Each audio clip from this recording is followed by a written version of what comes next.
цифрлаштыру гомумән бөтен экономика гына түгел, бөтен кешеләрнең гомерен үзгәртә бит инде.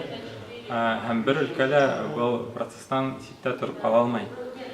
Шулай ук безнең тойгылар, безнең тел, бөтен эмоциялар барыбер ошо цифрлаштыру аша үтәсәк. Шуның өчен минеңсә цифрлаштыру программистларның эше генә итеп, айтишникларның эше генә итеп уйларга кирәкмәй, ул бөтәһенә дә кагыла. Һәм тел турында әйткәндә, минеңсә тел киренсә иң алдынгы, иң кирәкле һәм иң һөҗүмтәле өлкә буласак.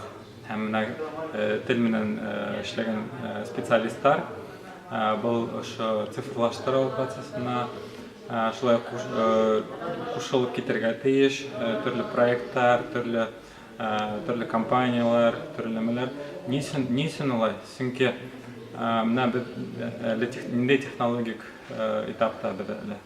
Менә компьютер кешене аңларга өйрәнә. Компьютер кеше һәм фикер йөртергә өйрәнә. Компьютердан аңы барлыкка килә дип әйтәйек. Һәм тимәк бер компьютер менән тулганса икенче төрле аралашырга өйрәнәбез. Әгәр компьютер менән икенче төрле аралашабыз икән, тимәк башка кешеләр менән дә аралашу ысулдары шулай үзгәрәсәк.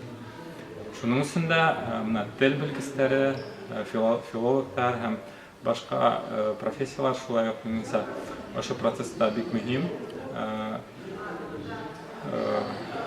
Ниндәй трансформациялар үтәргә тиеш, читтә торып калырга ярамай.